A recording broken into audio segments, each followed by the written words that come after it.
a ver cómo se puede establecer, cómo se pueden construir procesos de pacificación en este contexto. Hemos invitado a la persona que más experiencia tiene en ello en el país, Nelsa Curvelo, a quien es un placer saludar en esta mañana. Bueno, buenos días, muchas gracias. No estoy clara que sea la que tenga más experiencia de todo, creo que estoy ahí, pero un poco, sí, un poco. Sí, bueno, al final la experiencia se gana con procesos efectivos y usted ya los ha tenido, Nelsa. ¿Cómo reaplicar cerca de una década después? ¿Cómo remozar el diseño de esos procesos para que se ajuste a una realidad actual que es sin duda muchísimo más grave que la que se enfrentó en el primer proceso? Así es, los procesos anteriores tenían que ver con jóvenes que estaban involucrados en la violencia y que se manifestaban siempre violentamente. Acá estamos con un eje diferente que tiene que ver con el narcotráfico y esto cambia todo, porque es una realidad distinta.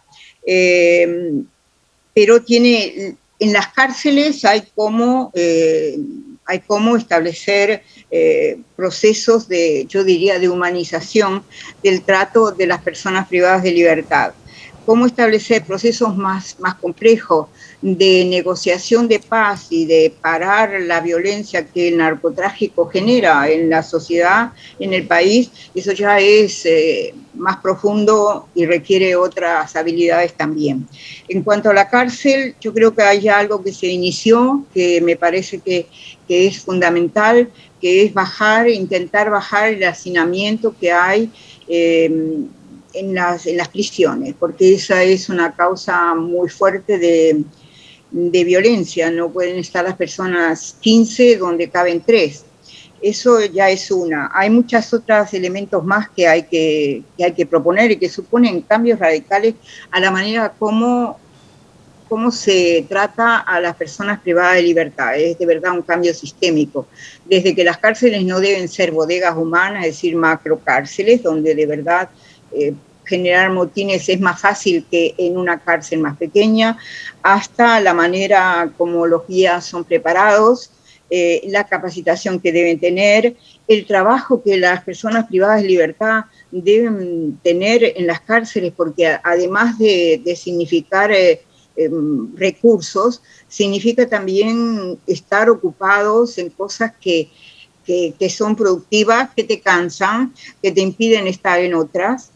Hay que tratar también de procurar educación para aquellos que no la tienen. Es decir, hay una cantidad de posibilidades para que las personas privadas de libertad puedan salir mejor, utilizando el tiempo que están presos y poder reinsertarse bien a la sociedad.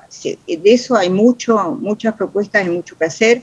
También hay voluntad, porque he estado en contacto con personas privadas de libertad y de verdad están ansiosas de los que no son los jefes ni los mandos medios, los que son un poco las víctimas de todo este sistema carcelario nefasto, en la que si usted entra en un pabellón tiene que ser parte de una de las bandas, o si no va a ser golpeado, maltratado y hasta matado. Entonces hay mucho que hacer y hay cómo hacerlo.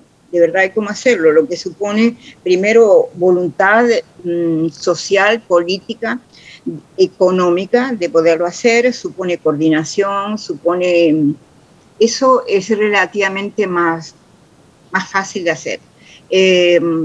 Lograr parar la violencia que el narcotráfico genera dentro y fuera de la cárcel ya es harina de otro costal y requiere muchos más elementos de los que aquí puedo decir. ¿Dónde se perdió la ruta, Nelsa? Porque varias de las cosas que usted estaba comentándome ya fueron propuestas anteriormente, alguna de ellas habrá sido parcial, mediana o completamente acatada, pero en algún momento se desvió el curso y estamos hoy frente a una realidad que realmente yo creo que tal vez la negamos tanto en estos últimos años que hoy estamos todos escandalizados de ver que es efectivamente real. ¿Es solamente un tema de narcotráfico atravesando nuestros barrios o tiene otras aristas que lo vuelven más complejo que las experiencias anteriores? El narcotráfico tiene muchas aristas, pero a ver, el tema del narcotráfico es un tema complejo que no es reciente, porque lo que tenemos ahora es un estallido. Y cuando usted tiene un estallido quiere decir que esto ya viene desde hace un rato. Es la punta del iceberg de darnos cuenta de la realidad que estamos viviendo, ¿no es cierto? Y esta realidad se ha venido haciendo cada vez más profunda desde hace más de, por lo menos dentro de lo que yo he tenido conocimiento y con lo que hemos conversado con ministros que han venido de México y han conversado con nosotros y no lo han querido hacer con el gobierno, vinieron especialmente para tratar con nosotros, tenían hace ya 10, 11 años. Es decir, nos dijeron los peligros, cómo se iban a instaurar los carteles, los pasos que se iban a seguir, que nos querían prevenir, que había que evitarlo. Yo hablé con las autoridades correspondientes de la época, que no le hicieron en menor caso, la prueba está en lo que vemos. Los pasos que ellos dijeron que se iban a dar, no ha fallado ninguno, se ha dado todos. ¿Podemos saber, Nelsa, mil disculpas, podemos saber quién era esta autoridad? No, era un ministro con calidad de ministro mexicano que vino porque nosotros trabajamos con pandillas y quería ver si algo de esto lo podían aplicar ellos allá y nos quería a su vez prevenir de lo que estaba pasando acá, pero pidió la condición del anonimato, porque no se entrevistó con las autoridades del país, sino con los que estábamos trabajando este tema. Pero estuvo acá y los jóvenes que se reunieron con él lo conocen y saben quién es, pero yo guardo... Correcto, es respetable. Lo que él nos explicó. Es correcto y respetable. Sí. Ahora, Nelsa, decía usted ayudar a que el sistema los haga aprovechar el tiempo. Sin embargo, durante el fin de semana trascendió el video de uno de los líderes de las bandas mencionando la cantidad de títulos que ya le otorgan un oficio, de diplomados y de masterados que ha sacado durante su tiempo en cárcel y sin embargo sigue siendo el líder de la banda y tal vez la persona más mala y peligrosa de la cárcel. Bueno, por eso digo que el trabajo es primordial y primero. El estudio también, pero viene después. Ahora hay que ver cómo se estudia, cómo se sacan los títulos, todo eso hay que... y quiénes son las universidades que te dan los títulos. Pero a lo que voy es, realmente, sin llegar a los extremos que tienen las cárceles, algunas cárceles japonesas que tienen casi como robot a los presos, que le tienen cronometrado el horario de comida, de trabajo, todo. Algo similar visto, pero de otra manera, por ejemplo, en Barcelona, donde eran jóvenes, pero vivían en casas, y esas casas se levantaban y tenían un espacio para la higiene, inmediatamente desayunaban y después todos iban divididos en grupos, unos iban a trabajar toda la mañana hasta el almuerzo, o iban a estudiar toda la mañana, pero estudiaban mecánica, estudiaban un poco de profesiones técnicas que les permitían salir con una capacidad de trabajar, y luego al revés, es decir, el que estudiaba de mañana trabajaba en la tarde, el que trabajaba en la tarde estudiaba en la mañana, tenían un momento de esparcimiento en la noche, de juntarse, y después todo el mundo era encerrado en cárceles individuales con rejas, con candados, nadie podía salir y comunicarse con los demás. Era un sistema, cocinaban ellos mismos, era, yo diría, humano, pero a la vez era formador y permitía que la gente se pudiera rehabilitar. Pero eso, digamos que hay muchas posibilidades de hacerlo. El tema de fondo es el que usted señala. El tema de fondo es el tema del narcotráfico que atraviesa toda la sociedad. Y el tema del narcotráfico está enquistado en los problemas sociales. No es solamente un tema de la pobreza. Los pobres son los que venden casi siempre el microtráfico, pero que tiene ¿qué fuente qué futuro tienen los jóvenes de los sectores populares, por ejemplo, ahora que hemos estado en pandemia, que muchos de ellos no han tenido posibilidad de estudiar, que no tienen acceso al internet, que viven en casas que tienen muy pocos espacios, que viven en la calle y que ven entrar a los barrios, a los narcos, con sus carros espectaculares, que ven que es la familia de estas personas, que todo el mundo sabe que es narco, tiene 3 pisos, que ofrecen fiestas a cada rato y que son los chéveres del barrio. ¿Qué es lo que los niños quieren ser? ¿Qué es lo que ellos aspiran a hacer? Esperan a tener una casa como la que vive, esperan poder darle eso a sus mamás, esperan poder celebrar fiestas, todo eso esperan. ¿Cómo lo logran? Haciendo lo que este señor hace. ¿Qué es lo que el señor hace? Vende droga.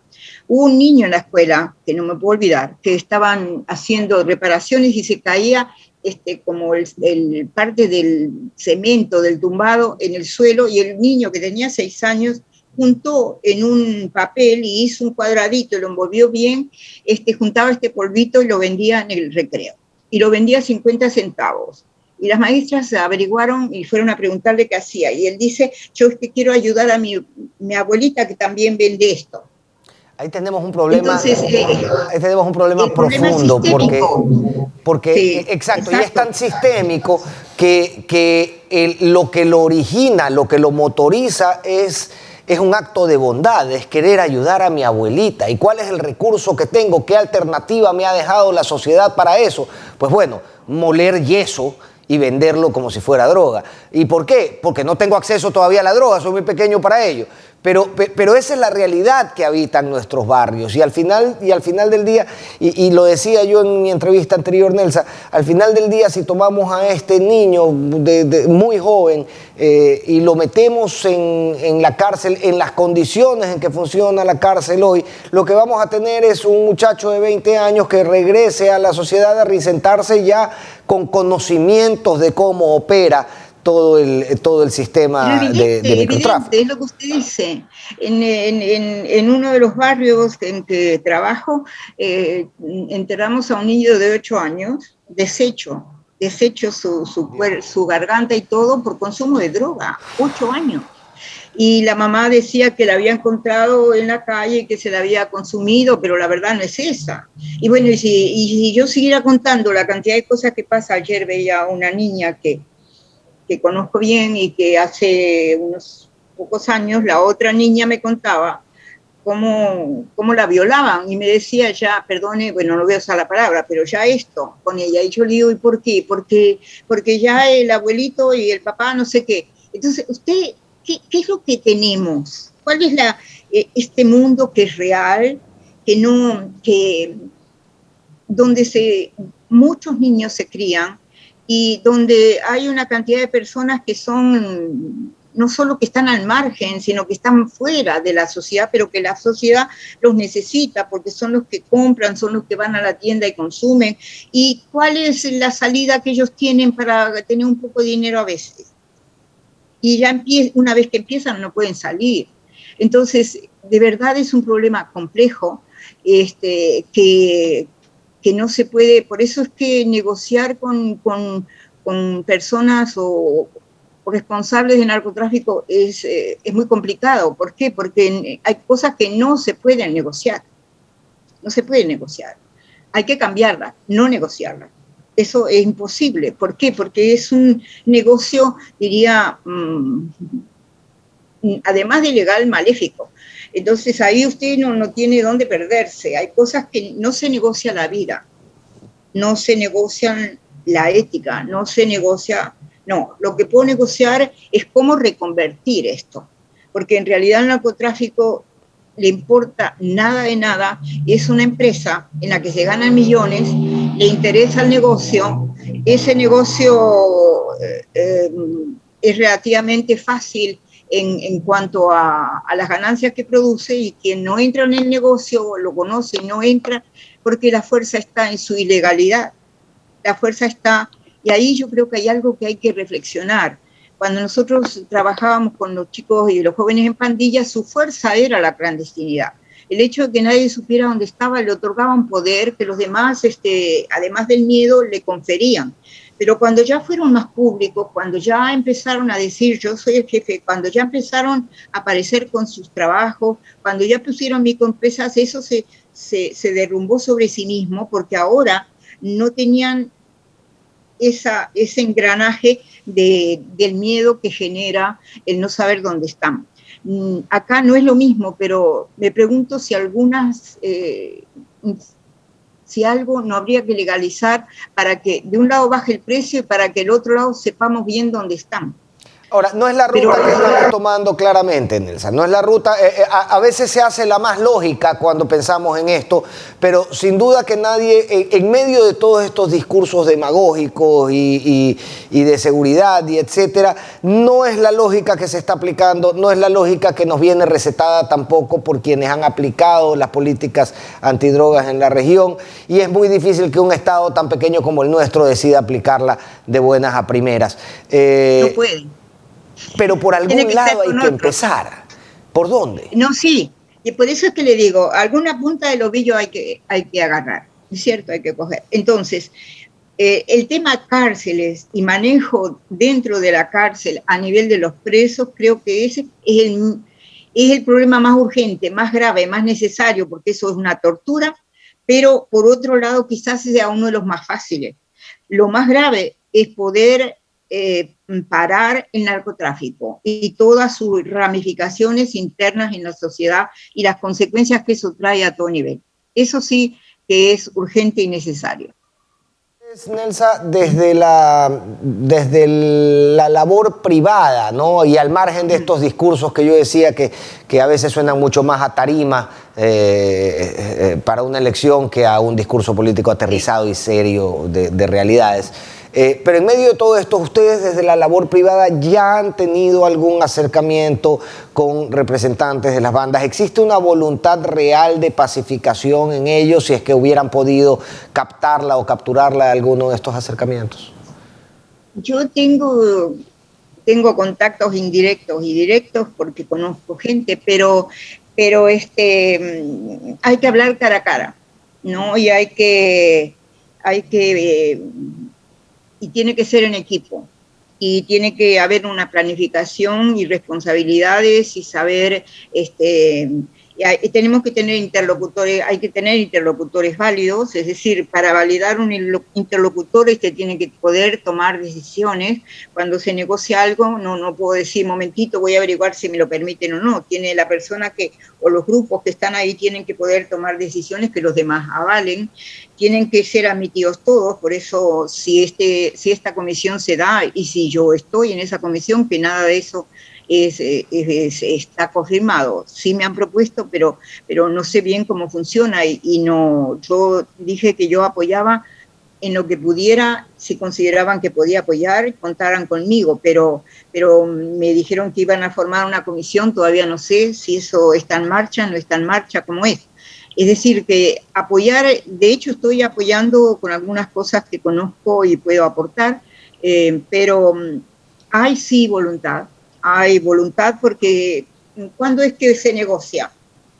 Cuando las cosas, cuando alguien gana, ¿es cierto? En las guerras, ¿cuándo es? Cuando alguien gana, o hay veces que no se negocia porque simplemente te aniquilan. Pero cuando las fuerzas están, digamos, un poco similares, ahí puedes negociar y puedes poner condiciones o demandas sobre la mesa.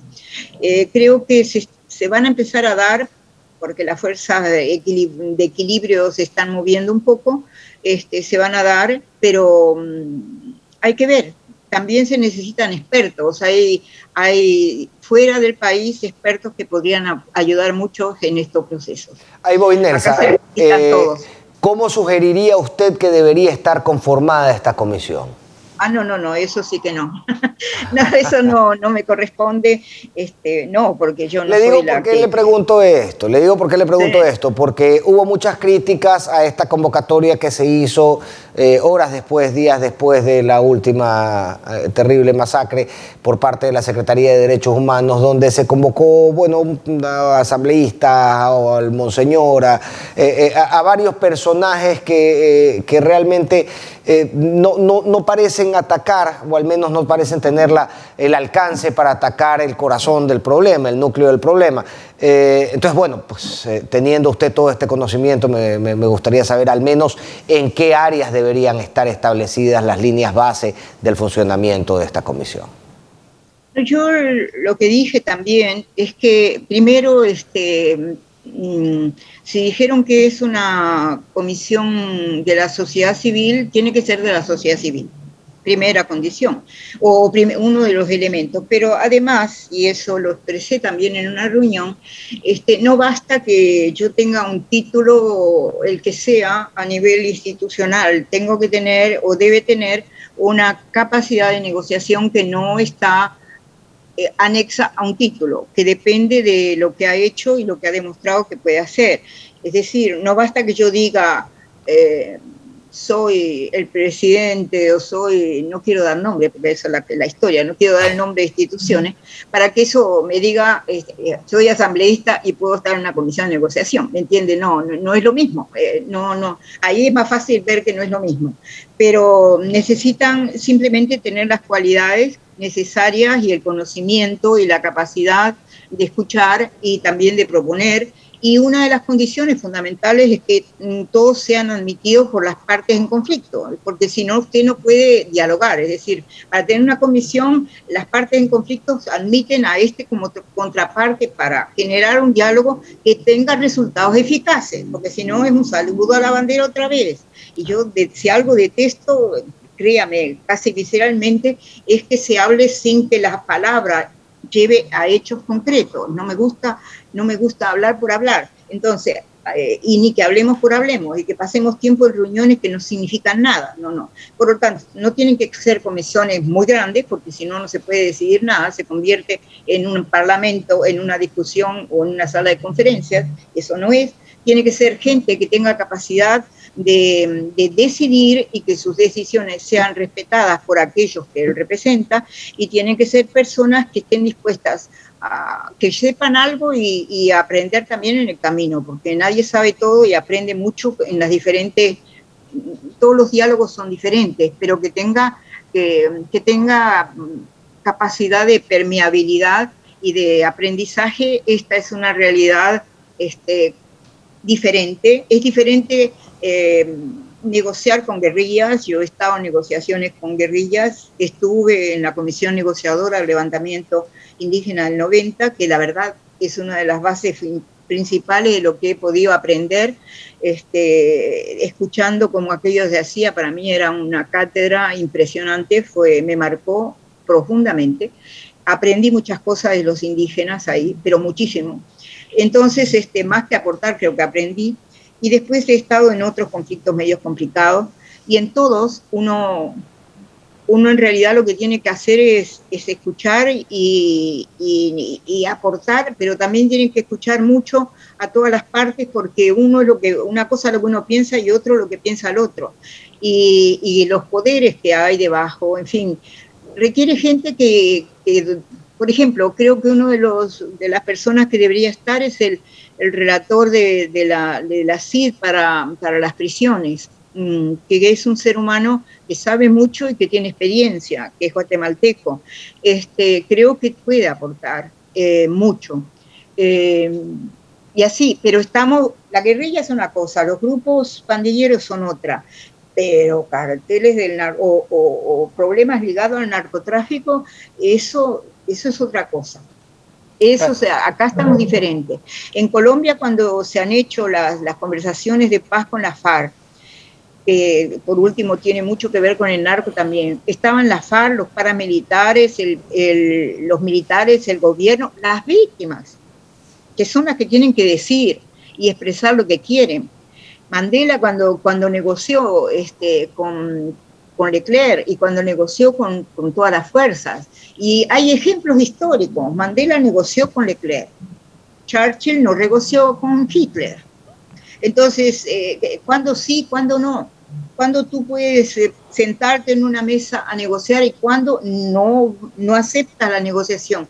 ¿Por problemas éticos fundamentales o por problemas de que ves que con esta persona o este grupo es imposible, que simplemente la negociación es como un escudo que te permite barnizar una situación, pero que no hay un cambio de fondo? Todo eso supone ciertas capacidades que son complementarias en unos y otros y que no dependen solamente del cargo que ocupo.